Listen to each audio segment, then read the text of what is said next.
I'm the bad guy. She wouldn't even harm a fly.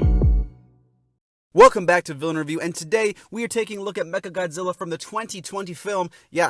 Films came out in 2020, believe it or not. Godzilla vs. Kong. Real quick, shout out to the plug. I have a TikTok now. Yeah, I have some small form content there. Check it out if you want. If not, that's fine too. How good a villain is Mechagodzilla? Let's break him down and find out.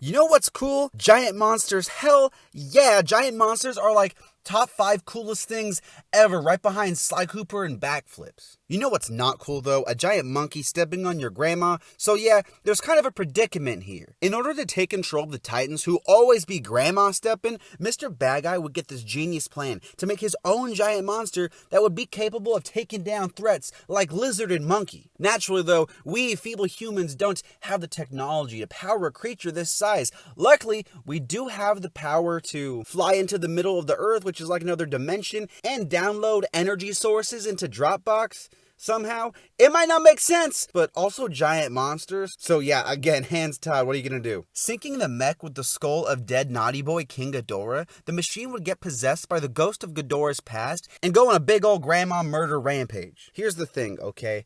The origin and motive, kinda mid. Here's why. I understand Mr. Bad Guy, right, for wanting to create giant monster. I do the same thing, okay? But my man, you already have Godzilla and Kong in your corner. They the good guys.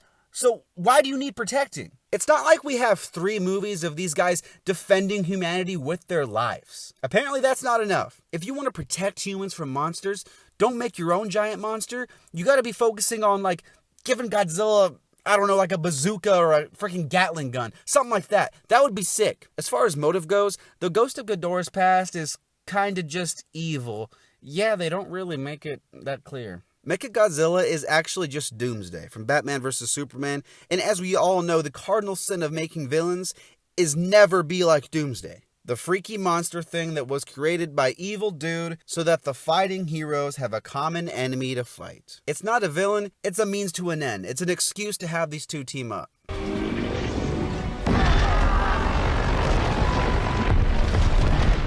Sometimes robot villains are so devoid of emotion it's scary, and sometimes it just makes them boring. Mechagodzilla is in fact kind of boring. The last villain I reviewed from this franchise, Ghidorah, at least had some personality. Mechagodzilla is just a badass robot. I don't need him out here cracking jokes, right? Just I don't know, hitting the gritty on Godzilla's corpse, but it's just kind of whatever. Maybe because his creator was boring too, but Mechagodzilla isn't the kind of robot you bring home to your parents, because he's kind of snooze. I will say though that one thing they do right is making Mechagodzilla a pretty intimidating villain. Godzilla is a stud, right? This isn't new, but good lord, does Mechagodzilla just punk this guy around? Mechagodzilla dominates more than Irene Adler. Mechagodzilla wipes the floor with Godzilla like he was Lemon Pledge, my guy. Yeah, Kong kind of beats him fairly easy, but still, I like the fact that the two have to team up to take him down. However, some of the other stuff they do to take him out, it's really silly. But yeah, we'll get to that later. I think the design too is pretty solid, as this is probably what a Mecha Titan would look like if it was made by Dark Timeline Elon Musk.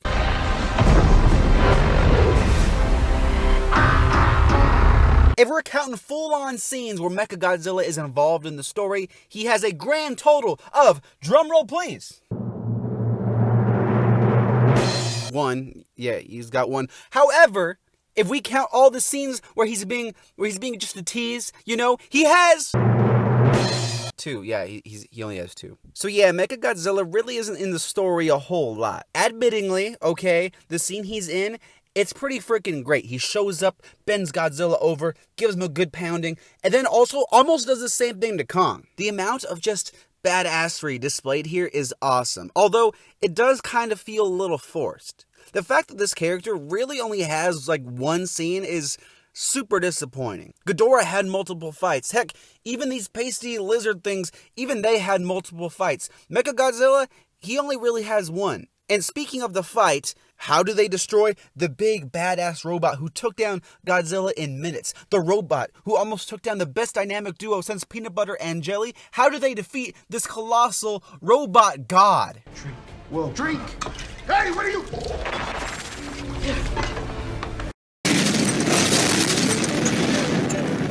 Yeah, little sprinkle of water. Yeah, that's how they do it. I know it's a little more complicated than that, but I thought this was kind of lame. Again, it doesn't seem logical. It just feels like a forced way to have these humans feel involved and like, oh, look, the humans are helping. They're not useless. Their story's kind of justified.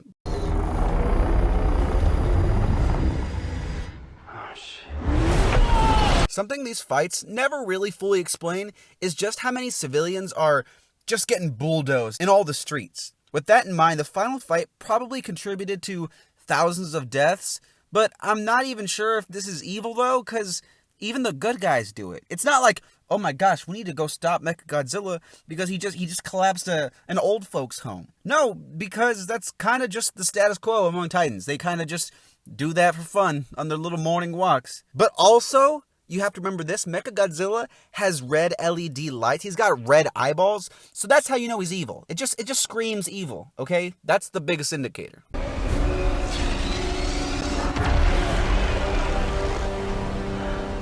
Mechagodzilla isn't a character, okay? It's a tool to get Godzilla and Kong to fight together. Granted, it's super cool, the design, how powerful it is, but that doesn't really justify its existence to me. It only really has one noteworthy scene, and that's not enough to make it stand out. I think Ghidorah was a lot more interesting because Ghidorah had a whole film of backstory and different scenes and fights. Mechagodzilla has like 20 minutes. I kind of wish they saved this design for a movie that fleshes Mechagodzilla out more and lets him have better fights, but instead, he's just Doomsday. I'm gonna give Mechagodzilla a 4.